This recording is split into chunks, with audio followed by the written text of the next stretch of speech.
everyone, and welcome to Patriot Crusader Missions Christian Warrior Talk Monday edition.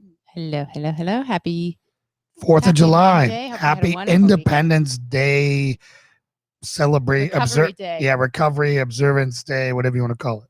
Yeah. Apparently the world doesn't work on. Yeah, well, it gave us a country. time to kind of catch up some. Yeah. Catch up some. But what a great weekend for us. Saturday we had our little get together with some friends and fellowship. It was great. Really good time. It was a good group, manageable size group, and we actually knew everybody there this time. Yeah. Which was good. Which was an upgrade. Yeah. Well, I mean, some of them we met the last time, so it was great that friendships have been formed. So good stuff. Yeah, it was good. Yeah, it was a blast, and I'm glad that everyone who took the time to come out. Very thankful for that, and everyone stayed till about 10:30. Yeah, 10:30. B had a blast with the kids. Oh man, yeah, the kids that were there it was just so fun to hear. There's nothing like kids playing and laughing together, particularly young kids. Hey, Brandy. Playing and laughing together. Yes, I think it's great. And kids are great at. We don't know you. Let's play together. Yeah, it's a refreshing change. Yeah. So, and again, we've said this before, but the kids that were there are homeschool kids, and they are absolute amazing joys to be around. Yep. Testament to their parents on raising them, and I think the homeschool aspect is a significant part of that because we see that trend. And I have yet to see a generally poorly you're like, behaved oh man, homeschool kids kid. are coming to the adult party, but they are welcome anytime. I mean, for real, I don't think I've ever come across a badly behaved homeschool kid yet. I haven't yet. I don't know if that's because they get the constant correction or of their parents and they're never thrown into the Lord of the Flies situation, which is the public schools. Yeah, I think they're getting the feedback and consistency of the parents as far as expectations. They are not around the peer influences that often send kids in such the wrong direction, that teach kids it's cool to be rude to your parents. Yep. I mean, all of the downsides to public school, they're not getting it. And they are pleasant human beings who know how to have a conversation. And I thought it was amazing. There was this, she's 12, going to be 12. I mean, I don't think she's not at 13 yet. And she was off, she opted into, conversations with one of the moms, had to go sit in the car with her son for a little bit. And this young girl went and talked to her, had these very in-depth conversations, and kind of elected to go and engage this person who couldn't be part of the group at that moment. And I mean, it was very cool to see. Not many 11-year-olds would feel comfortable and confident to go do that. So I completely agree with you. And hi, Clay. Hi, Bill. Hi, Steve. It's good to see you guys. So the cookout was great, but I couldn't relax because I had my sermon the next day. Yes. And did you guys see it? Did you guys see it? I had to walk. Hi, John. I had to walk my own walk or my own talk, meaning that fellowship is never convenient. And I don't know, the Lord has been gifting me with many appointments lately of people I know, family members who I've been trying to reach for a long time, family members who I didn't think I ever could reach. Yeah. And, 5-alarm ministry calls for fellowship and mentoring. And I think it's awesome that God said it and you answered them despite the massive inconvenience on when they happened. I mean, I know that you were hurting for prep time for this sermon, and I walked in on you having a long, in-depth, heartfelt conversation with one person.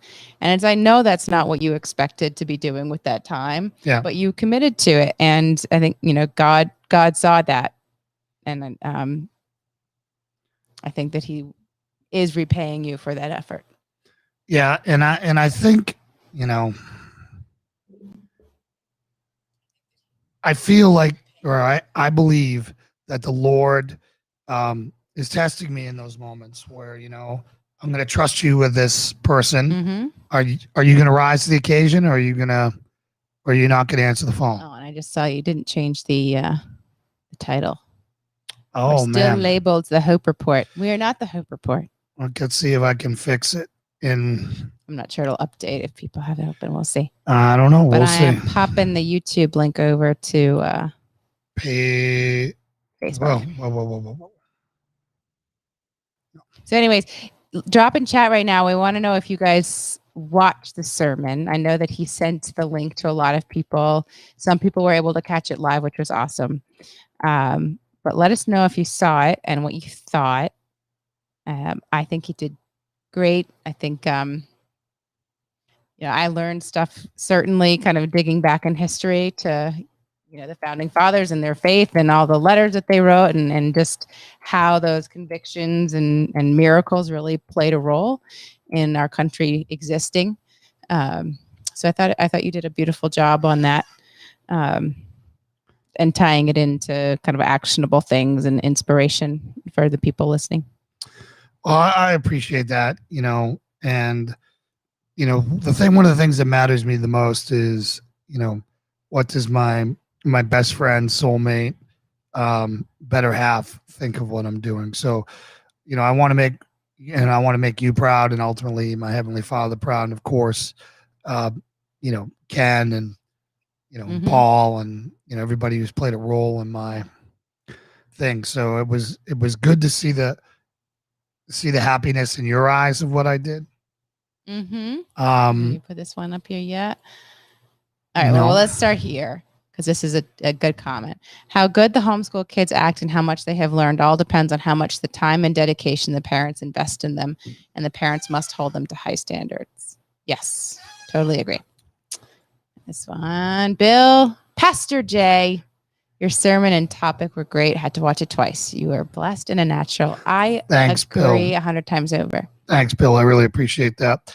Yes, Jason's sermon was most excellent. Very good information about George Washington and our founding fathers. I am looking forward to part 2. And Clay was one of the faithful who came to it live.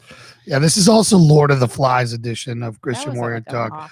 If you might see us pull out our bug assault gun here and YouTube, start. Not a real gun. Not YouTube, a real gun. YouTube. This is a gun that shoots salt, and the only thing we're killing is flies. I'm sure Peter will be upset. But the congregation there, I have fallen in love with them. They're a sweet group. They're very authentic and sincere. They are very senior citizens, but they care so much about the life there, and they were just so thankful for us coming in there. Yeah, I mean, we'd only been there once before, and they saw. They knew our names. B walking in the door, and the little old lady. Of course, B walks in like it's her place. Oh well, yeah. But yeah, I mean, so it's very heartwarming to be part of that community now, and I think that it would be nice to hear Joel preach now. Yeah, and now we're going to see how Joel crushes it. Yeah, I'll have to split time between them. But he can play the guitar. Well, you can sing, baby. No, I can't sing, and everyone made fun of my singing, but I don't care. I am leading by example, yes. Meaning if I can be up there singing with my terrible voice, then no one has an excuse not to. I thought that was great that you led the charge on that, and that people followed with singing of the God Bless America in the beginning. Yeah, I had to cut that out in the replays because we got hit with copyright. Bummer. So yeah. Again, that's just going to be an ongoing issue here. So did it live, get the hit from them or the warning from them, and then I lift it. Yep. Steve, I was able to watch it live, and you gave a heartfelt 4th of July sermon. You hit home on all fronts and what we face as Christians today. Very uplifting, great sermon. John, great sermon. Very few people are aware of the faith and Christian values of our founders. I agree with that. I think far too few. And well, everyone, that mantra of separation of church and state is just so overused, and it's what I heard that in my schools growing up in Boston in the 70s and 80s. Mm-hmm. That was repeated ad nauseum from the teachers. Yeah. The founding fathers believed in a separation of church and state. No, they didn't, and that's not in any of our founding documents. And us all being Christians, this is the part that we are used to doing. When we read this book right here, mm-hmm. the Bible, even though it's really cool decorated, this is the Bible. When we read that book, we have to go back to the original context, which means we need to know the frame of mind of the people who are writing it to understand why they're writing it, under what situation, and to frame the proper meaning behind written words. Mm-hmm. Right. Mm-hmm. So the great part is about our founding fathers is they wrote in letters and documents, and wasn't that long ago. Yeah. I mean, it's hundreds of years ago, but still it's not all that long. Yeah, they were still documenting things as they went, and there was no digital stuff, so it was all done in written format. Yep. And a lot of people really held on to that stuff. Mm-hmm. So to hear them in their own words, right? But the thing that's so darn deceptive and so evil is how the progressives, when they get to narrate what the forefathers did, mm-hmm. they disregard all that. Mm-hmm. And the only thing that you can trust is the historical text. Yes. Yeah. When you're saying love letters between John Adams and Abigail Adams, mm-hmm. and he's, trying to make the 4th of July a religious holiday. Yeah. Who knew right? that? Who knew that? He wanted to make it a religious holiday of fasting. Mm-hmm. And they don't tell you that in secular school. And, I got moved to tears when he's writing to there saying millions of people will be on their knees proclaiming the glory of our Lord. Was there any follow-up text on, was there an effort made to make it a religious holiday? Was there a decision to not? Did you know anything further about that? I didn't get any context around that. It was made a holiday, and I think just probably the original, I don't know, probably 200 4th of Julys, there was probably a lot of prayer there. Mm-hmm. And then as the revolution faded and other things came into, they just forgot about that part of it. Yeah. So one of our viewers, Scott, shared a post. It's a page called The Rugged Christian. And it was kind of reiterating what you're talking about, but his, I saw several posts about people being fearful that pastors would talk about patriotic things today instead of Christian things. And then so he just kind of went off on his opinion that that's appropriate for them to talk about patriotic things. But then there was this comment on there, because I was scrolling through people's comments. Someone said, "I'm glad that the preacher at my church didn't even mention the 4th in his sermon. Nationalism has no place in the Christian church. It isn't a religious holiday and doesn't belong in a sermon."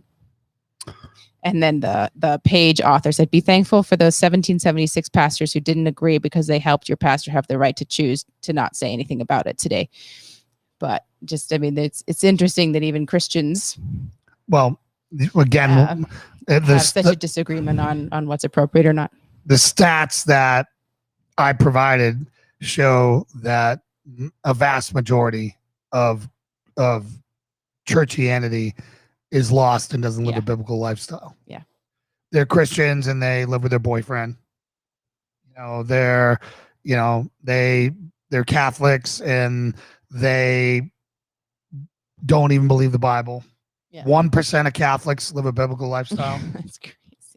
That's crazy. Yeah. I mean, just 1%. For that to be the most well-known of the religion. Well, the most jacked up people I've ever met have been Catholic. Yeah. That were Christians.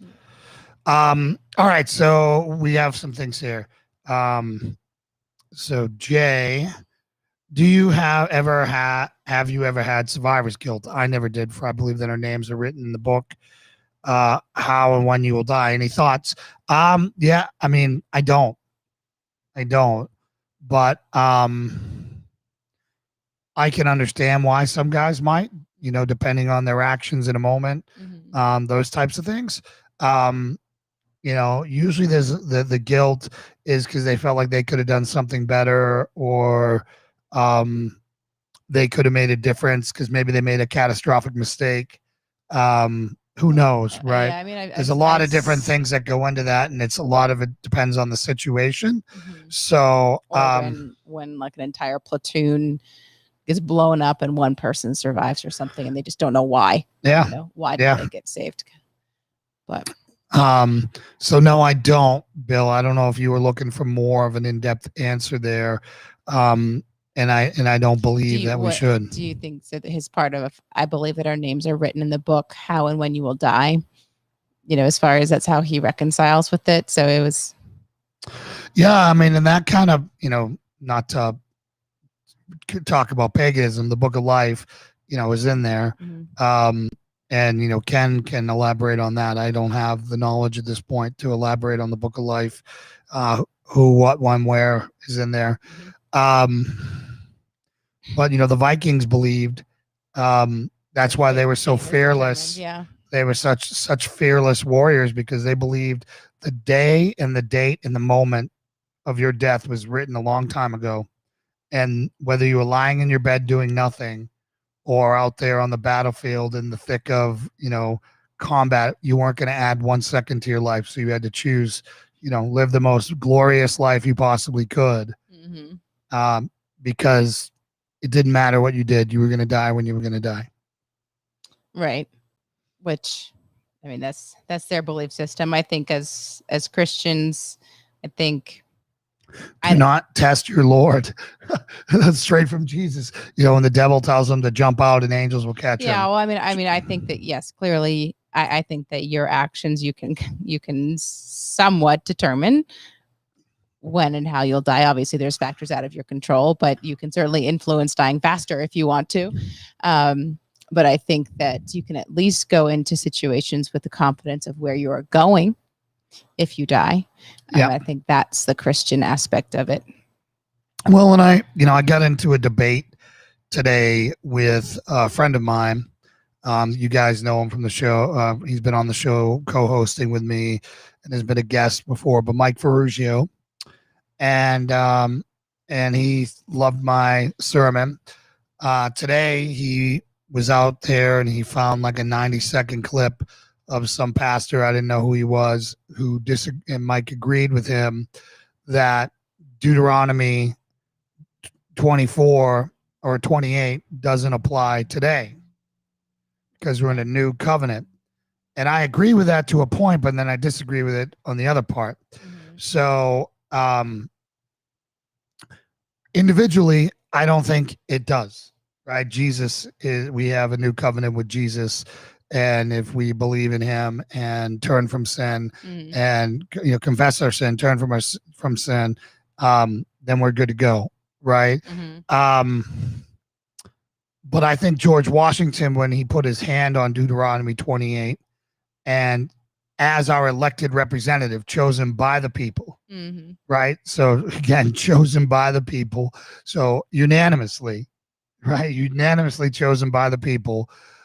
Put his hand on the Bible, prayed over Deuteronomy 28, blessings and curses, and he brought in cooperatively, brought us into that as a nation, right? Meaning that it doesn't matter what I do or what you do, that's between them, but as a nation, collectively, I think that transferred and brought us into that. I don't think there's any other way you can explain the miracles and the prosperity of America for the next 200 years. Yeah. I mean, agree. So that this little 90-second thing, he was trying to argue that it doesn't affect individuals. So therefore this argument. Well, it wasn't about Washington and it wasn't about that, but Mike only took it to the individual, and, and he's like, it makes sense to me. And I'm like, I don't agree with that. I agree on the personal scale, but on the countrywide scale, we're in the authority under Washington at that moment. Right. So our country was under his authority, just like a man is over the authority of his house. He was over the authority of us as elected, not even as a tyrant, as an elected official chosen by the people for the first time in history. Right. So the first time in history, we're doing that. And I think, again, all those things lined up to do that. And it certainly seems like we're in the middle of a lot of those curses anyway.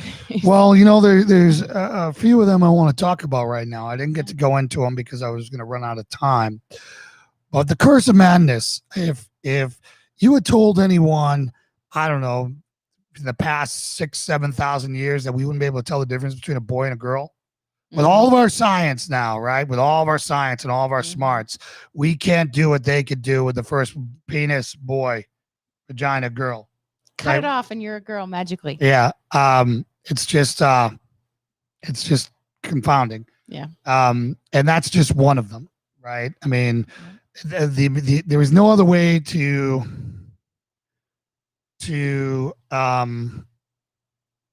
wrap around, to explain how crazy this world is right now.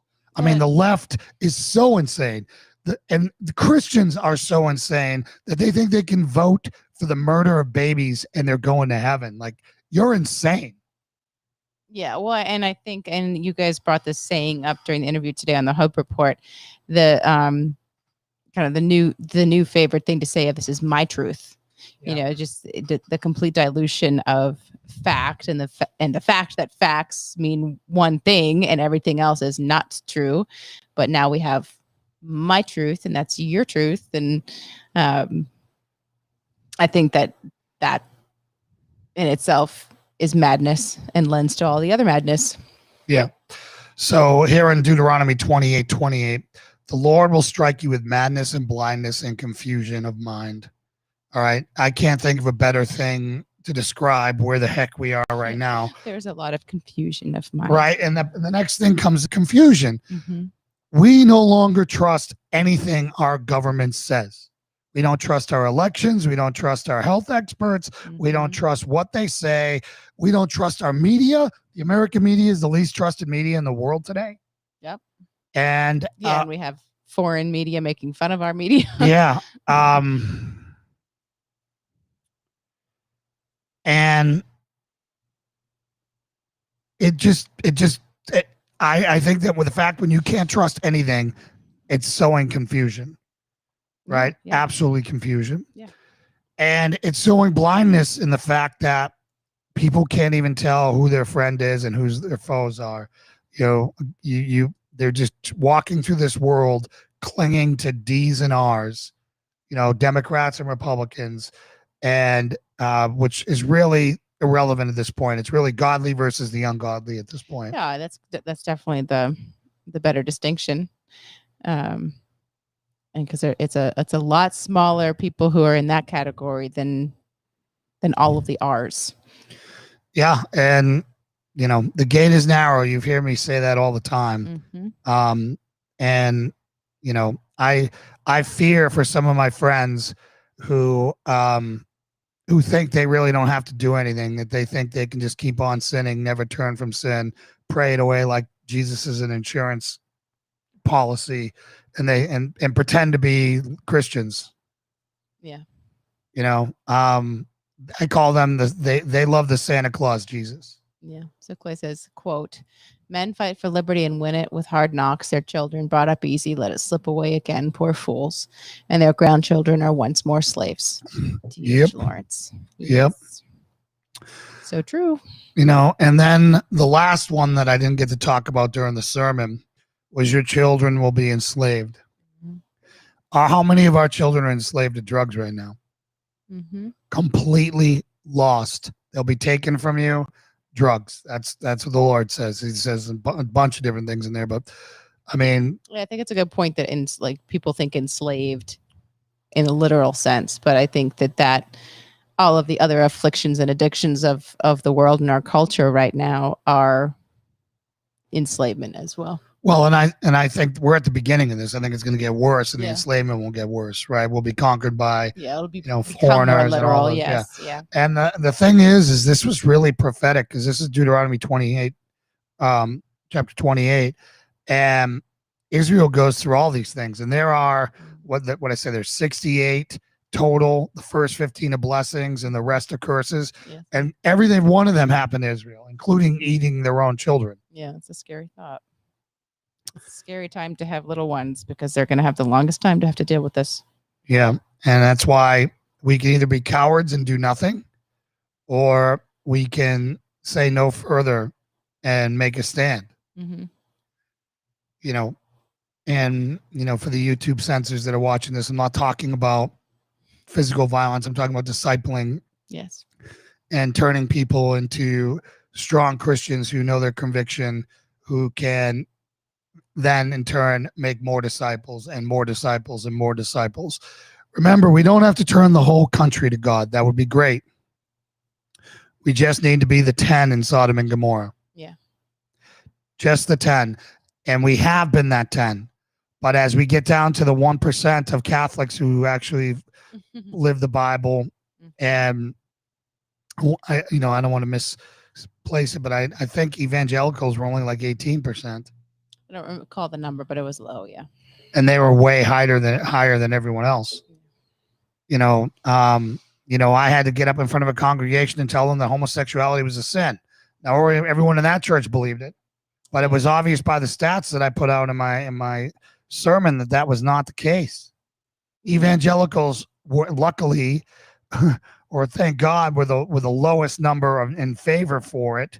Yeah, but still disturbingly low. Disturbingly low. Like that should be 98%. Yeah. I mean, you're always gonna have 2% of crazies that just won't get it.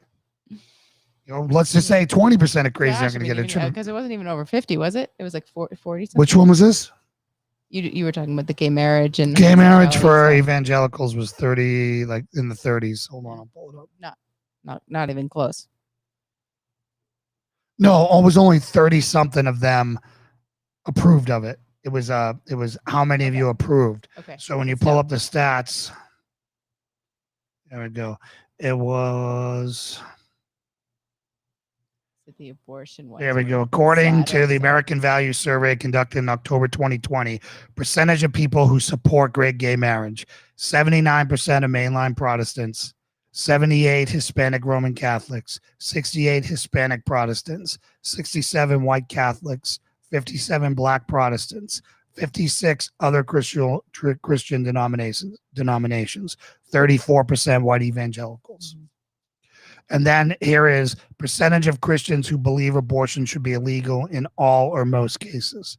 And here we go. 47% of Catholic, 63% evangelical. Again, evangelicals are the ones walking it the most, but it's still low. Who's that other percentage? They must be attending, the Point Church and, Joel Osteen or something. Yeah. I have no idea. Yeah. 42% black Protestant, 35% mainline Protestant, 45% Orthodox Christian. Again, these are crazy, sad numbers, people, and it's because people haven't been discipled. They've trusted the youth pastor who just got brainwashed out of college to go into their troops. Those are the I was raised Catholic or Christian, and then go off to college, and what you said, 9 out of 10. Or no, it's 8 out of 10 turn from the faith. And so those are the ones that might not, but that still call themselves Christian, but are swayed by, I'm seeing there's 1, 2, swayed by the influences of the college. Ooh, got it. Sorry, guys. All right, sorry for that. One down. Where's the other one? Flew away. I'll get him. Reprieve for now. Anyways, we're back. Oh, there he is. If he lands on a light, he's mine. Oh. Go ahead, pick it up, Laura. There, I got him. Is he there? He's on the light. That's another one. Oh, God. As long as you don't fall on my drink. Oh, wait, he's right there. Injured. Gone. I'm going to sell more of these for them than anybody. I'm telling you right now. I will tell you, for all the people who care about your clean houses, if they go on a fly rampage, there's salt everywhere. But it's salt. It's not going to make your house dirty. You just got to vacuum it out. Your windowsill. It's like sand. There's one on your monitor. You probably don't want to shoot salt. Yeah. Come on. Oh man. So Clay said he has a lot of flight problems too. We've moved our trash can. We're hoping that'll help. Yeah, it doesn't help that we had a party in here and people left food, exposed food on the. That's not their fault. I told them I would clean it up. So blasted, and then he flipped under from the recoil. That's what I'm talking about. Wow. Well, what do you expect? That's Austin. Chancellor said they had 4 years to turn these kids away from their parents' way of thinking. Crazy. It's sad. Yeah. How like blanket statement of we need to to reverse parents' influence. Steve said you're definitely the buginator. You should see him like stalking rooms. You know, he's in perfect form, clearing the house, pieing the door. Oh God, I can't believe you know that term. Anyways, all right, so yeah, I can't believe parents are not like pulling their kids. Oh, really? You're gonna turn them away? We think. Okay, you're not going there anymore. Yeah, for him to say that publicly, and then for there to be any college kids at that university anymore. Like, yeah, you're gonna go there? I don't think so.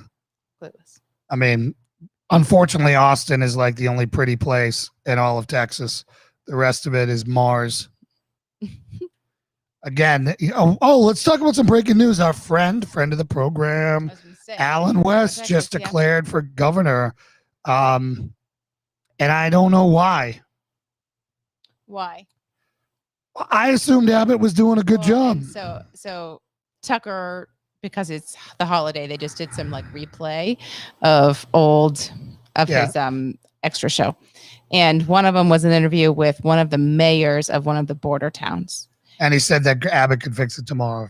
Yeah, I mean, talking about he has tried to call the senators and he does not get any return. And Tucker's like, well, I'm assuming you've been able to talk to Abbott, right? And he's like, same thing. I've called and I've called and I've called and I've called. I've talked to a secretary. He never returns my call. And he's like, he could take care of this today. Yeah. Is he using the border like the boogeyman to get reelected? I think he's focusing on reelection and not actually. Well, he's just taking a bunch of hardline stances. So our Texas people here, Brandy, can't remember if there's anyone else here from Texas. I don't think right now, but sound off, what Brandy. Is the experience on the ground there? Because I think it's similar to how, from the outside perspective, we thought that the Tennessee governor seemed to be doing pretty good based on what we saw in the media. And then when we got on the ground here, we saw some rumbling amongst the conservatives here that they're not actually that thrilled with him. So I think probably it's the same thing in Texas that maybe Colonel Alan West is seeing that and he's wanting to because possibly if he doesn't, a Democrat could be elected over Abbott if the perspective of I just don't understand the play, right? I mean, Abbott was a strong Republican, even if he wasn't perfect, right? So why doesn't Alan run in a place where there's a Democrat governor and he can actually shift a state to the red? Instead, he's going to, I guess maybe he's running in Texas to keep Texas red. Where you're going for governor? You do, but he can live wherever he wants to live. Okay. I mean, he could have come to Tennessee and shored up Tennessee. He went to college here. Mm-hmm. So again, I don't know. I mean, I respect his decision to do it. I just don't know why we want to cannibalize, there, unless Abbott's truly screwing up. Brandy, are you happy with Abbott? You're the only one here who's got skin in the game there. I just, again, I love Alan West and I wish him the best. And I think if he wins, he'll be great. I think some more people might move to Texas, but unfortunately, he can't make it not Mars. I guess he could have put a dome on it and turned the whole state into an atrium like the hotel I was in because it's so miserable there. Right. But I don't think so. Brandon said sometimes. Sometimes. So I think the concern, which perhaps West has picked up on, is that there's enough disgruntledness about how Abbott's handling himself that it would open the door for Well, a he's- Democrat to be He's successful. let China buy up a lot of land there, Yeah, which I can't. So maybe this is to try to prevent a Democrat from winning by being a stronger candidate. Yeah, well, I mean, it's Texas, so anybody with an R should win. You'd think I don't know when they that's had the not last necessary- Democrat governor there. I don't know when that was. But it's, Brandy's. everything is shifting more and more blue. So I mean, I think it's kind of any election. Yeah. Well, that happens when you open up the border and you let people are not happy with how Yeah. someone's performing. That opens the door. it kind of happens when you have a wide open border and you just import Democrat voters as much as you need. Exactly. It's so sad. It's such a catastrophe. I think I can't remember. This mayor was saying that he was commenting about the volume and the demographics of the people coming over in his town. And I'm not going to get this exactly right, but I think he was talking about kind of it's the young adult males that he was seeing, the biggest spike in. And in 1 month, they apprehended, or I'm not even sure if it's apprehended. That came across was equal to the entire population of their town. Wow. How many people came over? Wow. So, and he cannot get anyone in government to call him back. That's sad. Mm-hmm. That's criminal. So, I mean, maybe Texas isn't the utopia we're being led to believe. I don't think it is. If a border town person can't get a governor on the line, who can? Yeah. I bet you Flower Mound can, because they have a bunch of rich donors there. They're not a border town. Right. That's what I'm saying, that he'll answer that call. Yeah. Because those border towns tend to be pretty poor. Yes. So, and they would insist on different kinds of action as well. Yeah, Brandy, I don't know what you mean by the year of Waco, Texas. So, Lauren, have you started Vody Bachum's book yet? No, I have not. Shame. It's not like I was throwing a party this weekend or anything. Shame. Oh, I've been doing Vody Bachum's book, and I was at a party and I had a sermon to write, and yeah. Shame. Yes, Randy, I have seen that border towns are turning red because people they're over it. 100, like 99 or 98% Hispanics turning red. Yeah. Because they're tired of having the gang violence and all the crap come over from the border. Those Latinx people, as Biden calls them, they're refusing to get the vaccine because imagine that. No, because you hear what he said, that they don't want to get the shot because they're afraid that by coming kind of on record like that, they could be deported. So he just lumped all Latinos. Yeah, all Latinos are obviously illegal, right? Yeah. Isn't that what he's... So it was another Bidenism. Ignorant comment ever. Yeah. But anyways, were you going to talk about Vody's book more? Well, I was just going to see what your top takeaways have been from it so far. But more. Well, you know what? I was I'm in reflecting on the worship part of it that you're wanting to implement, and how you were talking about, kind of. I was thinking that it might not have been a coincidence that the people here left a piano. And Lauren knows how to play a piano. No, I don't. You said you do. No, I don't know how to play. I know how to play saxophone and violin. I quit piano. So no, that would be a learning. Can you play chopsticks? I can play that one. What's that? Like knuckles on the keys. That's when you don't know how to play piano. That's all you do. A little hot cross buns. I think I could figure that one out. All for God. I'll just throw it up for Jesus. Well, I mean, it's either you're going to be playing piano or you're going to have to go pick up a violin, but you're singing. So I don't know how you can sing and play the violin because you have to make all those faces while you're doing the violin. Yeah. Well, thank you for trying. I appreciate that. I don't know why it won't let you share. That's crazy. Yeah, that's crazy. I don't know why it wouldn't let you share it. But I mean, I'm gonna be learning. I'm gonna be playing drums. Boom, boom, Yeah. boom, boom. So I have this Yeah, I was gonna say, idea, do you want to guys. share your vision for this? So for the men's ministry, because I think the girls will be turned off by it, but maybe they won't. We don't like anything cool. Exactly. You're gonna be like, you know, It's too loud. it's too loud. It's too toxic masculine. But I want to get some deep, like tribal drums, and I want to do call and answer, like cadence things, like we did in the Can military. you play Ken's thing? Do you have that? That's kind of what is inspired somewhat, right? Yeah, I can't find the one where he did it in the crowd. Okay. Where people were clapping, you can get a better idea of that. Okay, we'll find it for next time. Yeah.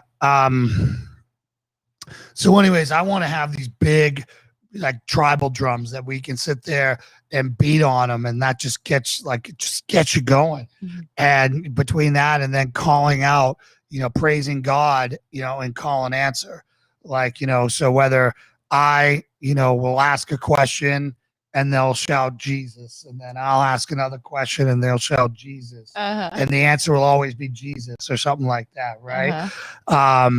And I'm telling you, after about 5 minutes of that, there'll be a bunch of like frothing berserkers for the Lord, and it'll be so awesome because there's just something about it, man. It's like boom, boom, boom, boom, boom. I mean, we were in here, me and a couple of guys during the party, and I was playing it for him. Clay was one of them, and he's like immediately like we're just like, yeah, get so. I'm like right away. It is a guy thing. Do you guys want to come and be frothing berserkers? And that's what you called yourselves, right? I was just saying, passionate for the Lord. Okay, there you go. That sounds better. All right, let's go beta male. We'll be very excited for the Lord. Is that better? It's so much better. Yeah, we'll be very excited for the Lord. Your Ken always does a great job switching over into his feminine man voice. You're doing a great job as well. Well, that's why I'm saying it needs to, we need to get up there and just crush it. Yeah.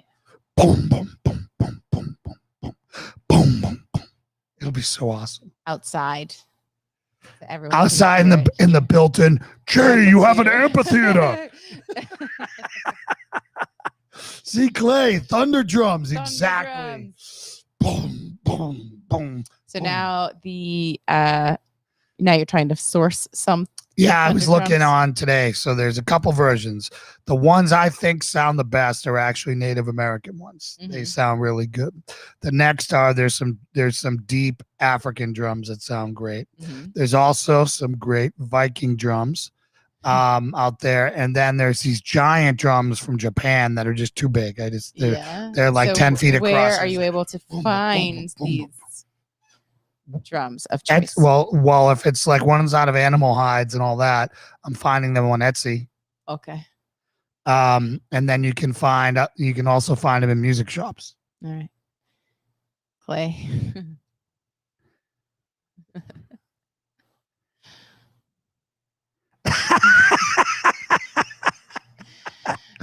Yeah, I'll put on a salmon colored shirt for you. Oh, we need a sweater vest. And a sweater vest, because sweater vests, a sweater vest with the salmon shorts. So yes, that is the best. That's Tommy T right there to a key with boating shoes on. Yes.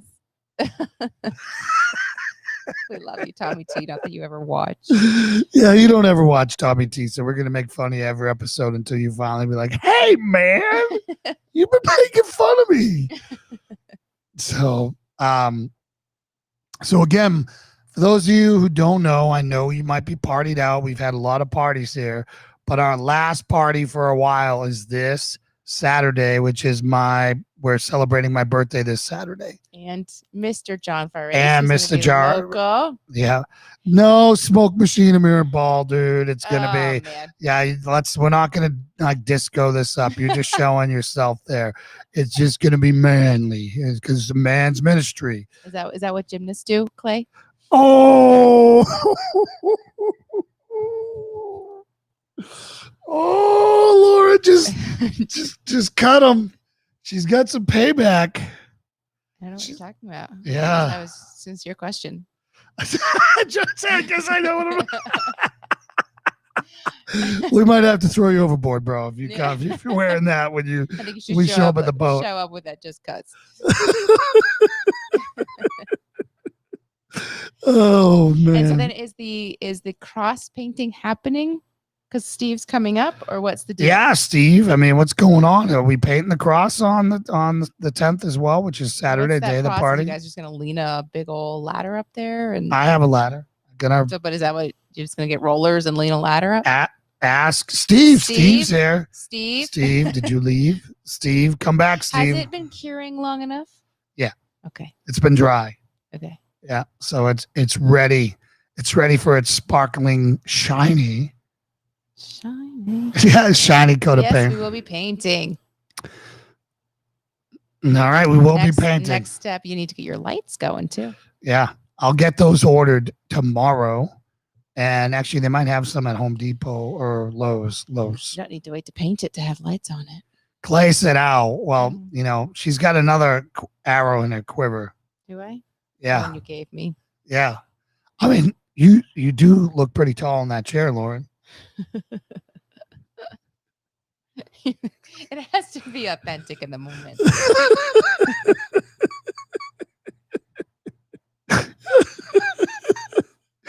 Oh, Clay, I'm getting worried for you, man. I'm getting sleepy. Good thing I'm here, not you, Clay.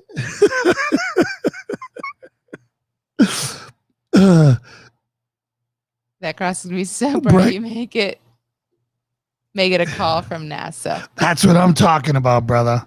That's what I'm talking about. That'd be cool if like people flying in, because I know that we sometimes get planes. Yeah, could see it. The airport. That'd be so cool if they could see it. It would be cool.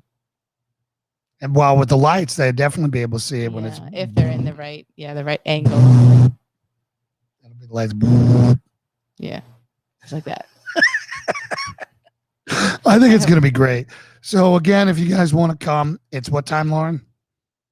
4-ish. 4-ish. And what should they bring, Lauren? Good gracious. Just reach out to me if you're coming and we're going to have another one of these.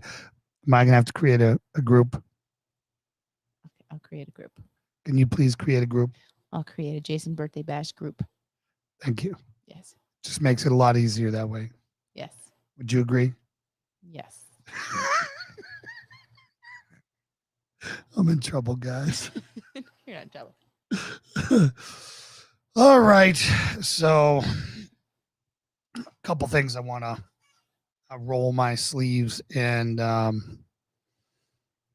get into. I don't think that everything is going to go the way we want it to.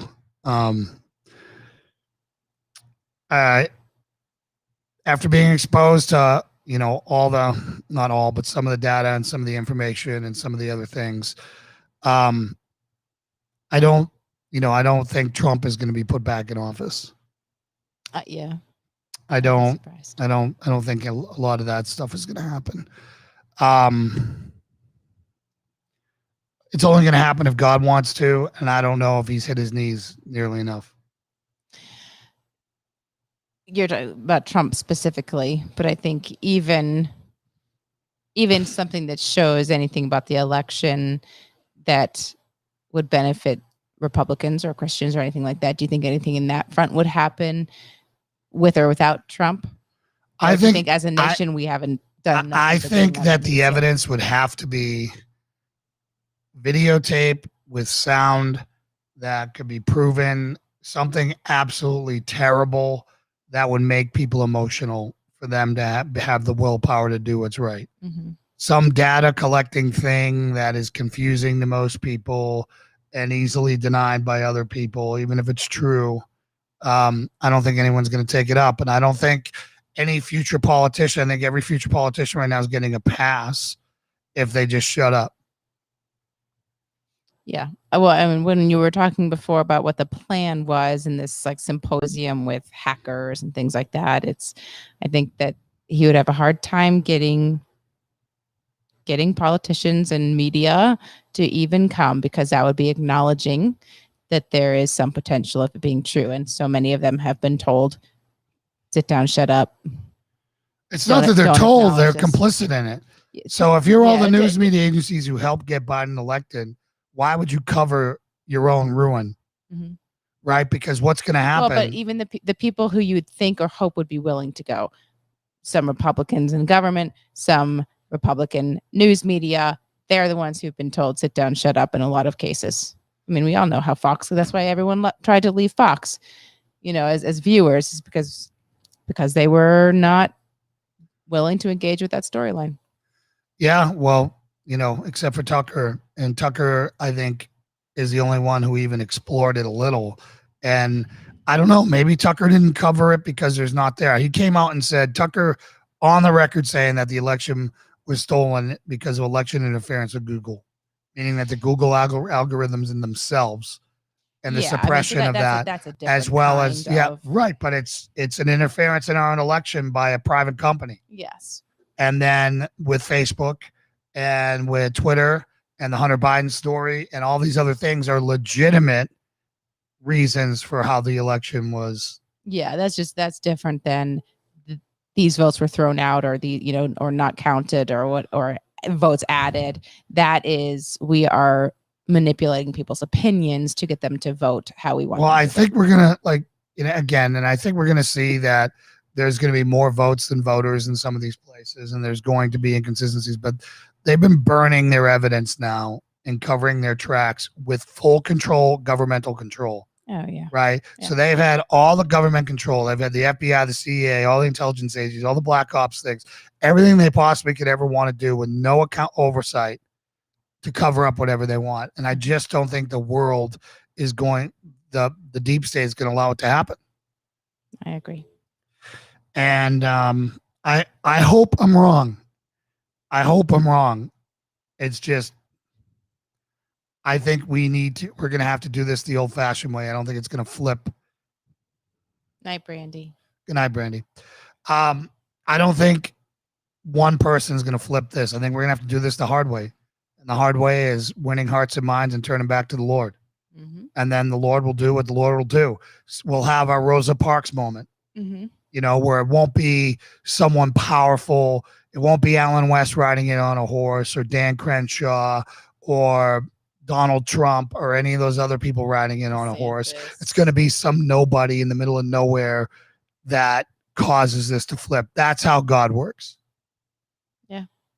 It'll be something, and it may be something horrible. It may be, that some person gets, some Trump supporter gets beat down so violently on camera and it goes viral that people have had enough and they start digging in and start paying attention and it causes the public to get so upset. It could be that. It could be, the feds, doing another Waco, Texas moment where they kill a bunch of people in a house and burn them to the ground and kill a bunch of women and children. Mm-hmm. It could be something like that. I don't know what it's going to be, but I think it's going to be more something like that than some knight in shining armor riding in and claiming the glory for themselves. I don't think that's how it works. I would agree. I'd love to hear your guys' opinion on that. But I certainly don't think it would be as clean as kind of the wishful thinking of, oh, this evidence is going to come out. The people who matter are going to agree with it, and boom, Biden. Trump's back. Yeah, Trump's back in power in November. Yeah, I don't see that happening. If that happens, you know how many people would go to jail and be guilty by association? I mean, it would be such a shockwave. They can't even get one person who's clearly guilty to go to trial and go to jail. So I mean, the holding of account that would be required, I don't see it. Well, and my point is, and again, I don't want to turn this back into a political show, but I'm not sure I want Trump to run again. Yeah, I know you've said that, and I think I would agree. I want Trump's policies and I want the America First agenda and I want someone who's not compromised. Mm-hmm. Right. So again, maybe you need a lot of money to do that, or maybe you just need another George Washington. Yeah. Steve comments, how's it ever going to change if they can't get anybody left to go to jail? Yeah, that's exactly. Well, I think that's what needs to be the primary focus. and when we get back in power, like, well, that's what frustrates me. You know, I mean, the whole like lock her up thing during campaign, and then kind of whenever it comes down to it, that the people in power could actually do something to hold people responsible and accountable. They said, "Oh, we don't. You know, the nation is too divided. You know, we don't want to cause any unnecessary uproar." well, you know what that was? Sentiment. That was the deep state. All of Trump's generals' advisors telling him that. Well, I know, but that, you know, that's it still happened. If he had to replay the that, moment that it could have happened, it didn't. So I think anybody's faith in anybody having justice, well, it's gone. It's gone. I think that this will be a case study for future administrations, for future MAGA administrations, make America great again, not necessarily Trump. You know, again, if he's there and he's willing and he's able, fine. Mhm. But I would really like to see somebody who doesn't bring the baggage with him. Yeah, I wonder what skeletons DeSantis has. I don't care as long as he gets in front of them. I don't care what he gets up there and says, short of pedophilia and whatever. You know what I'm saying? Yeah. I want another fighter, and he's proven to be a fighter. Right? What do we all want? It's what I've been saying in my sermons, and talking to everybody wants someone to fight for them, and that's why we love Trump, because he fought for us. Yes. He fought for us like nobody's business. And it sucks that they killed him with a misinformation campaign. You know, those 37 stories that were all untrue. The fact that people still call him a racist and they voted for Biden, who is a racist, is mind blowing to me. Yeah.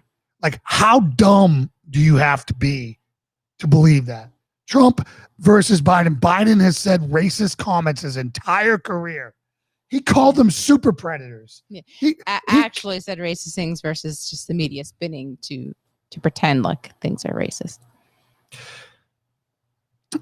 If Trump's popularity continues, he could likely point to whoever he wants voters to elect. That would be the good way to do it. That's exactly Jason's what we're hoping. concern is that he's going to get my primary his ego burned a little bit and get jealous if someone else is in the spotlight and try to compete with it. What I fear is as DeSantis already polled ahead of him once, that he's going to start taking shots at DeSantis. Now, I was told that he likes DeSantis, but Trump is a businessman. He'll do what he has to do to win, and then shake hands at the end. Right, with no like animosity at all. It's just that's what we had to do to get the deal done. I think you know the cleanest way for him to go after DeSantis. DeSantis is just copying everything that I did. I'm the one who came up with all of this stuff. Pick me. Yeah. Yeah. However this happens, it won't be clean and tidy. It'll be devastating to our nation. Yes. Yeah, it's gonna be, and I'm telling you, I really believe that we're gonna have some sort of secession / divided nation in the next 10 years. In our lifetime, we will see America split into at least two. At least an effort to make that happen. You know, I don't think there's any way, if families can't get together who love one another, but are on the opposite ends, godly versus ungodly, how in the heck are politicians and how is a nation going to be able to do that? Yeah, I mean, it would take a grand scale thing. I mean, I know everyone, goes back to 9/11 and the feel of the country, cohesiveness of the country after that, but it would take something even bigger than that now. And that lasted how long? 6 months? It doesn't matter. The traitors, who are the Democrats, will pretend to not be traitors for a little while and pretend to not be communists and socialists. Let's say if China hit us with a nuclear attack or whatever. Or the terrorists detonate something in the Super Bowl or whatever, right? The traitors amongst us, which are Democrats, they are traitors. They are traitors. They hate us. They hate America. They absolutely hate America.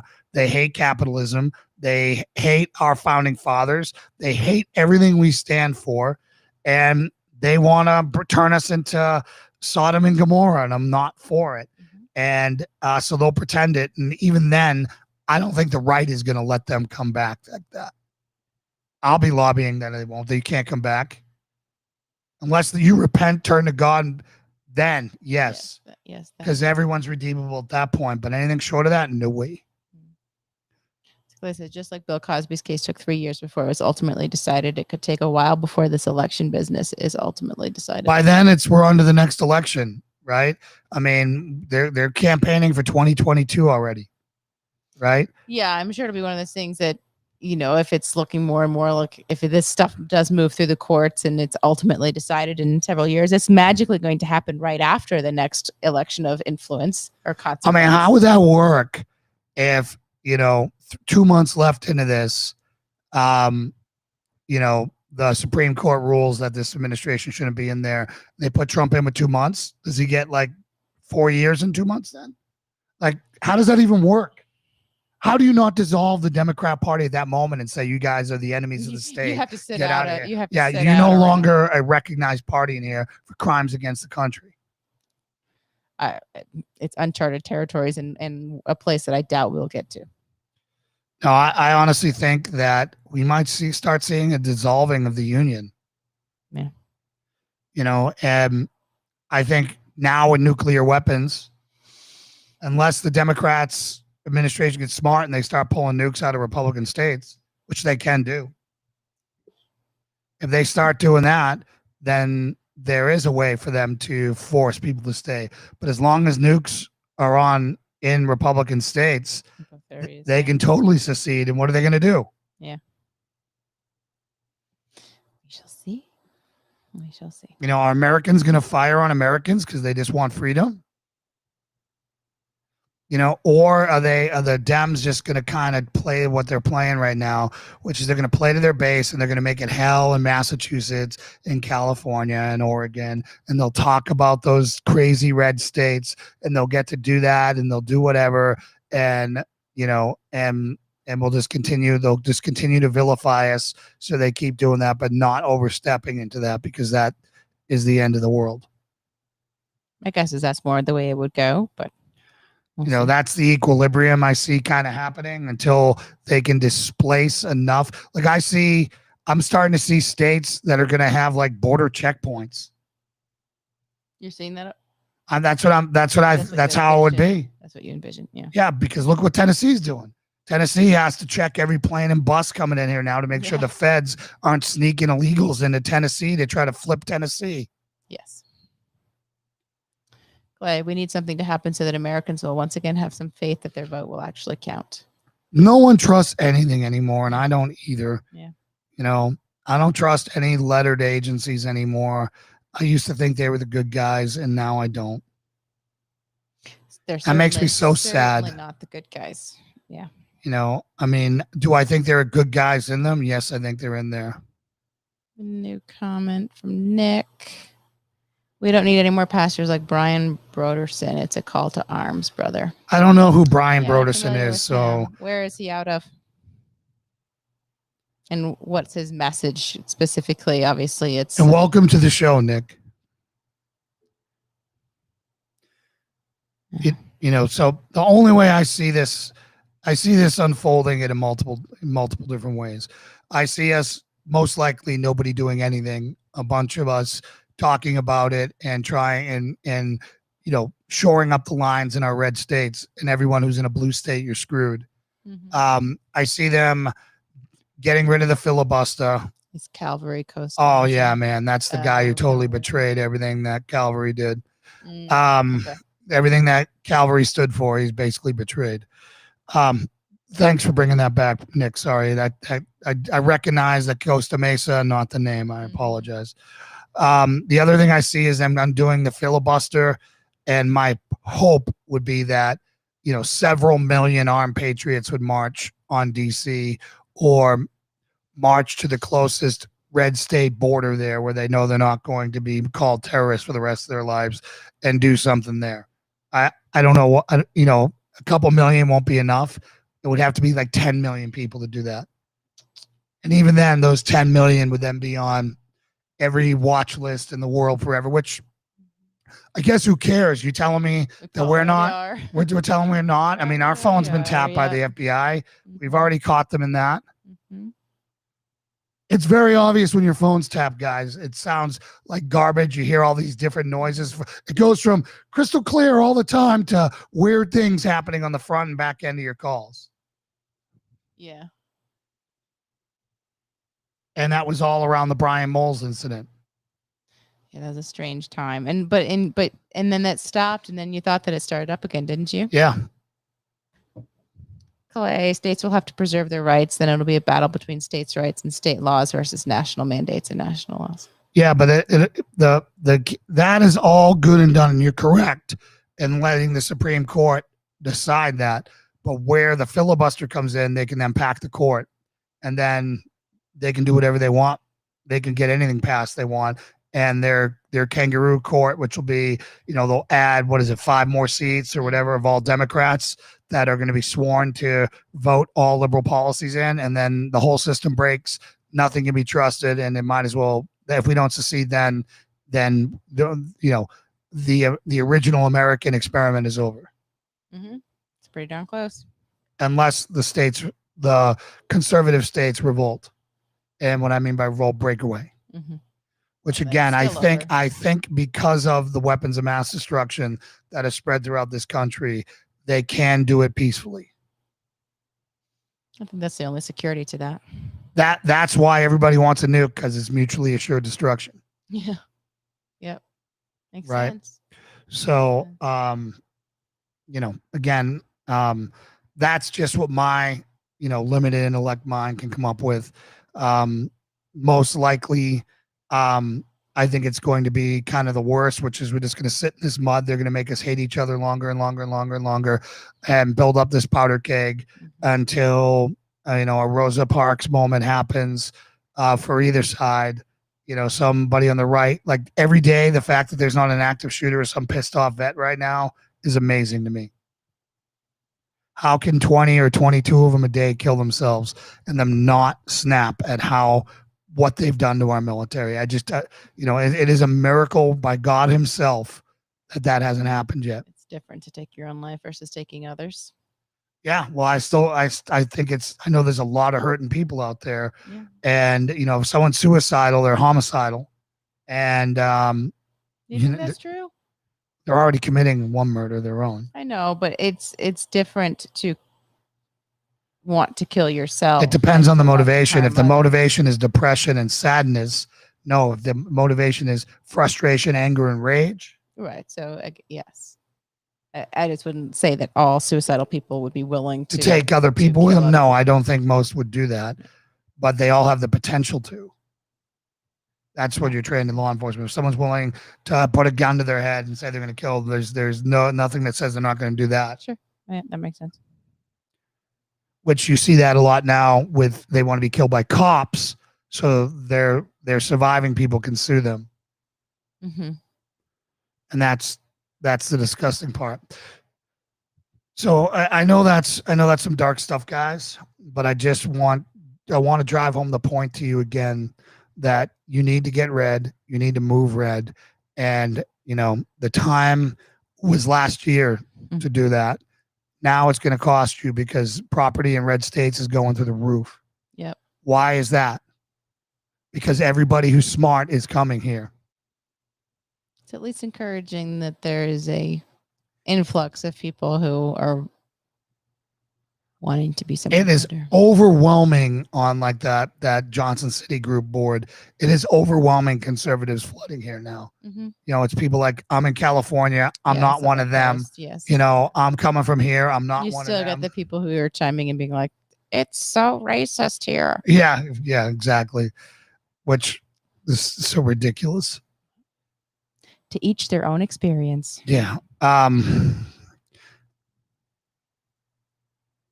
Yeah, it is. You're right, John. It's not dark, but an unfortunate reality. Yeah, it's really hard to wrestle with this as the fact that this happened on our watch. The boomers really were behind this, and then the generation behind, I don't even know what they're called. Like, I don't even know what my generation is called. Is it millennial? What are Gen X? Is that after millennial?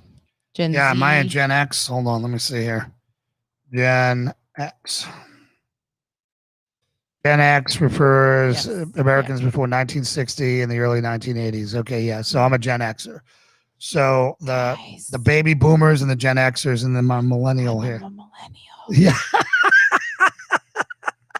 Don't hate me. You're one of the few. You've been red pilled. Yeah. When I met you, you were still one of those. Naively so. But you just needed exposure to the Just truth. needed a nudge and a Turning Point kick in the butt. USA would have helped you on the campus.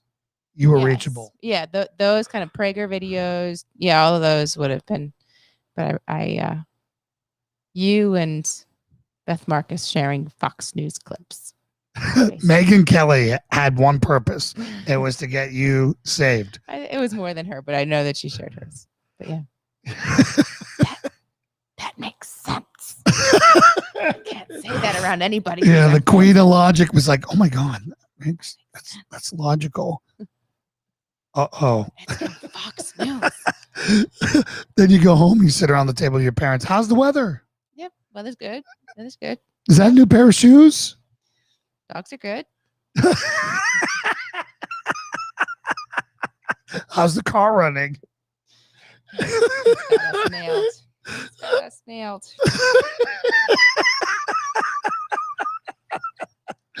0% chance of a meaningful conversation breaking out. Pretty much. Oh God. So I'm hoping to have Pastor Ken Graves again on Wednesday. I will check in with him tomorrow and I'll be able to say that we are the tourniquet generation. That's not how you spell tourniquet, but I'm glad I figured it out. We must stop the bleeding or this constitutional republic doesn't make it. That's correct. And I don't know if it can make it. I don't know if this gangrenous leg is spread too far to all these medical references. Yeah. I've just been reading a lot of big words studying lately, so I feel like stretching my vocabulary there. I feel like maybe we've reached critical mass where the only thing to do is not to tourniquet, but we need to, detach. We need an amputation to save the rest of it. Tourniquet. Tourniquet. No, that's not right either. That's even worse. Let me help you out. There's a Q in there. Yes. All right, let's see how creative it gets. Tourniquet with a Q. Tourniquet with a Q. Third time's a charm.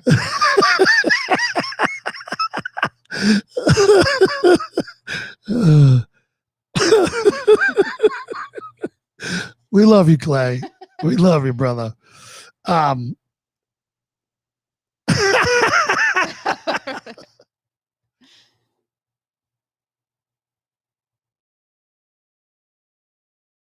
Yeah, you have to make sure you get it right.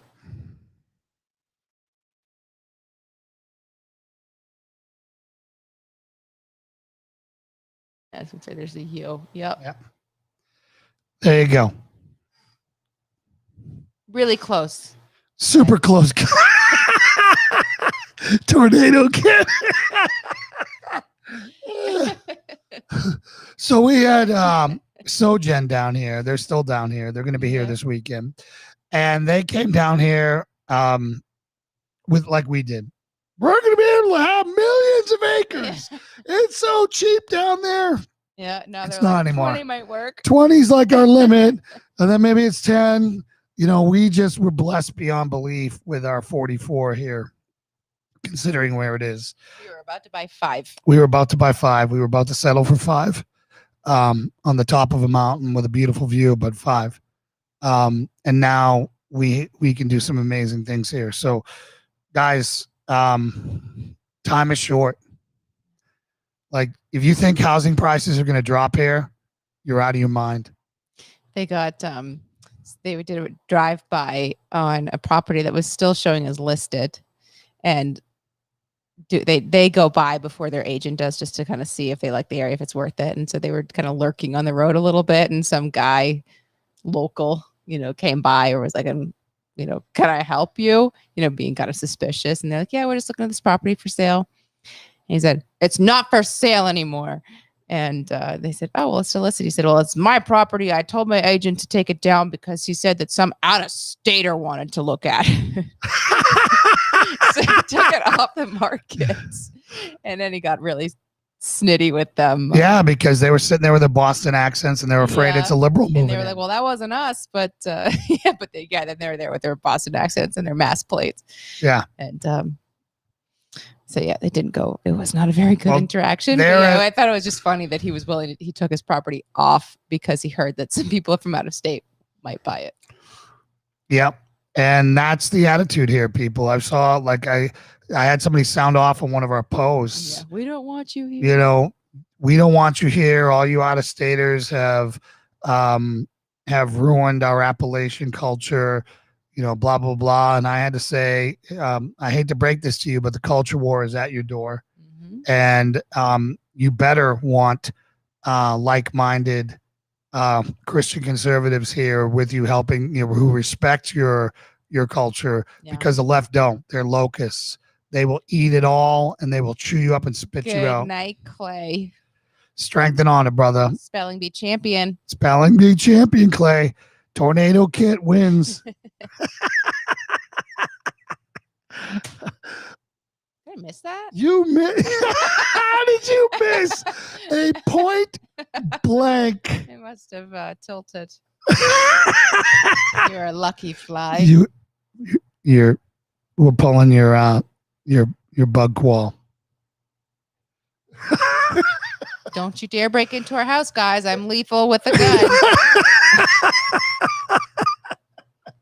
You're way better with a pistol than you are with a salt gun.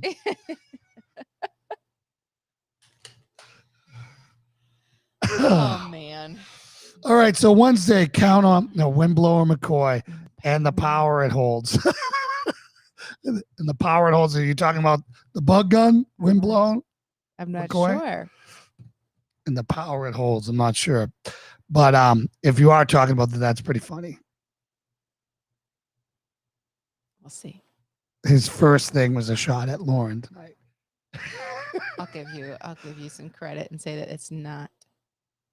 Just put a Punisher skull and a flag on your truck while looking at properties.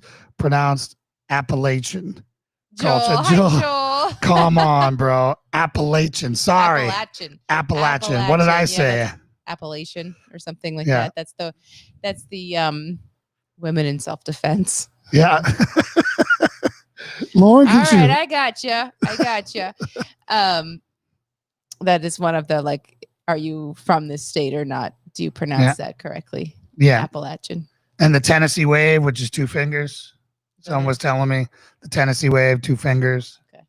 You got to do it to everyone who goes by. 2 fingers, 2 fingers, 2 fingers. Is that true, Joel? I think Joel was the one who told me about that too. Okay. And Joel's a transplant here. And he just told you, come on, bro. Yeah, well, you know. He's more local than you are, I guess. He's been here longer. He's a salty transplant. He came from somewhere down south anyways. I thought he came from like Ohio. Alabama, right? I thought he was born and raised in like Ohio or something like that.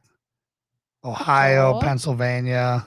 I thought it was one of the A's. I think he did a stint as a pastor down there.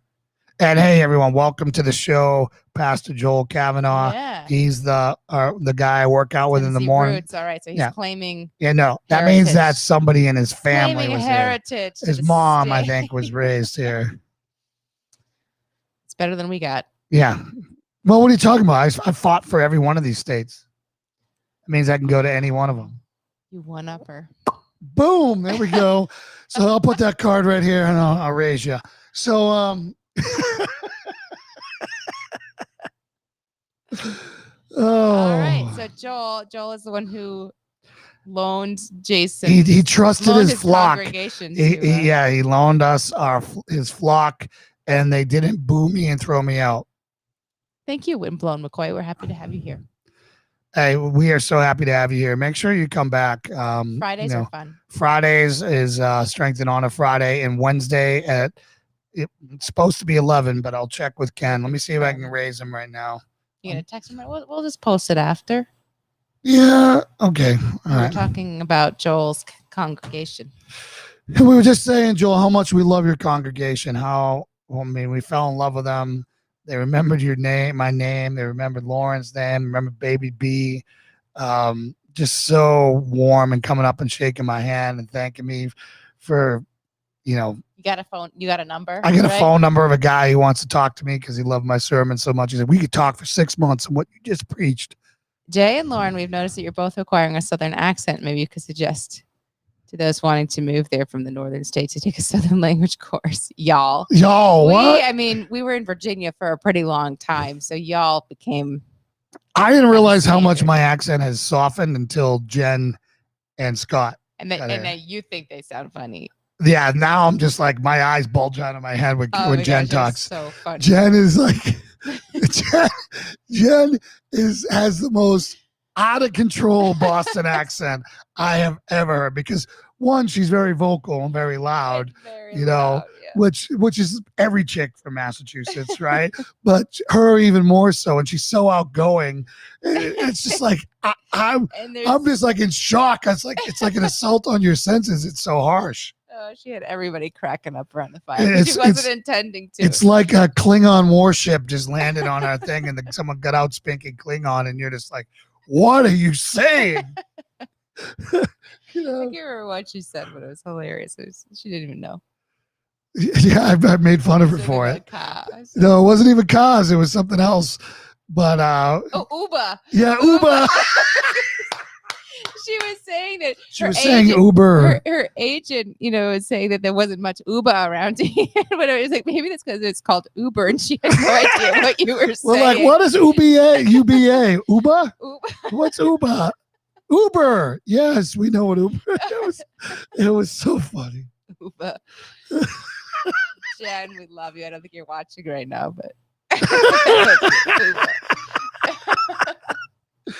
So anyways, I'm not surprised that guy's like, he was probably walking up behind him, like, Massachusetts. Yeah, place. totally. Can I help you? And like lurking, creepos looking on the road at it, with all of their lights on their RV blasting. Can I help you?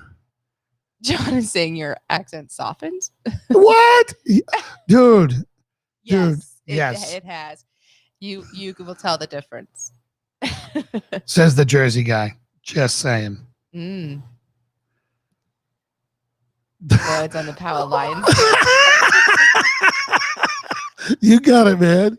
You got it. I should play that funny Park the Car commercial that all those actors straight did. Up that. Yeah. Chicken palm kid. South Pack and Kaz. Oh.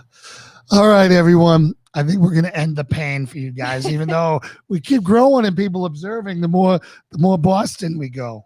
We park in the car over here, drinking beer, playing quarters. What if like some locals start watching? Yeah, they're like, listen, oh my people, goodness, they're Boston. We are not. We are Christian conservatives. We love guns. We love freedom. We didn't like when fireworks are going off. Fireworks are going off all around us here at 3 a.m. and we were not those out of towners who called 911 to complain. Yeah. We just let it roll. We don't call and complain about the kid on his obnoxious ATV. Yeah, the guy with no exhaust on his ATV that sounds like 6,000. That sound of freedom beautiful. Yep. And so we are here. Sorry, we are here to respect y'all's culture. Good night, Nick. All right. Good night, Nick. We'll see you. So, all right, everyone. I'm hoping Ken Graves will be on Wednesday. We'll put out some posts on that. And then we'll see you on Friday, Strength and Honor edition. Make sure you bring your favorite beverage. Does not have to be alcoholic. And if you want to come to a party Saturday, and if you're local or within driving distance, every one of our Patriot Crusader Mission family are welcome to my birthday party. I would love to meet you in person.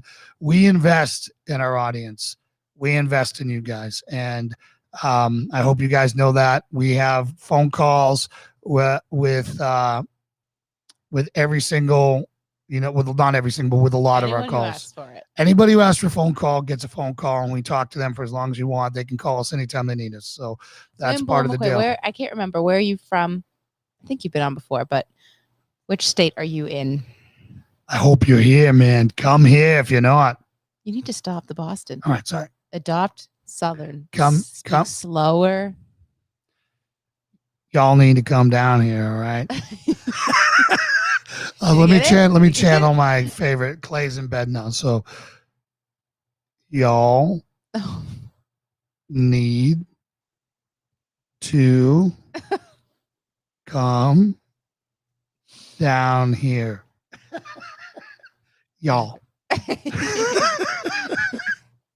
think nothing. Come on, where are you from, Windblown? Come on, tell us.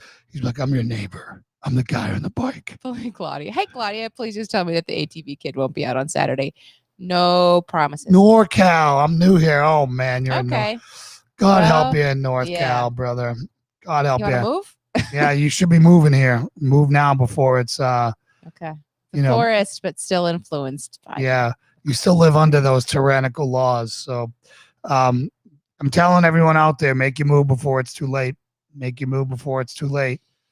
You're going to have guys purposely pulling their property off because they don't want to sell to out-of-towners. That is literally what just happened to our friends who drove down here in a big, giant RV with Massachusetts plates and full Klingon. So, all right, everyone, we love you. Oh, Lauren's going to pray us out. We got called out that we didn't do it on Friday. Go ahead, babe. All right. Take us home. Dear Heavenly Father, Lord, thank you so much for this time of fellowship and with the people who joined us tonight. We are so grateful for their company, that they give us their time on a Monday night. Lord, thank you for the opportunity to honor and celebrate our nation on Saturday and Sunday, and to honor you on Sunday, especially the opportunity for Jason to speak your word in truth, and for the very positive reaction that he's received. Lord, it's so wonderful to see your hand on him, and on his behalf, we are both grateful. Lord, please just be with us this week as everyone moves forward in their lives with their families. Bring health and peace and happiness and love to everyone with their families and their friends. And with the ongoing tragedy in Florida with the condo collapse and the tragically small number of people that have been found there so far, please just continue to comfort those families that are waiting. And that as every day goes by, their hope dwindles. But please just let them know that you are there with them, and that you were there with those people in the collapse as it happened, and that you are welcoming home everyone who was looking forward to heaven with you. And with that, we are so grateful for your faithfulness. In Jesus' name we pray. Amen. Amen. God bless you all. Grace and peace to you. Good night. Good night.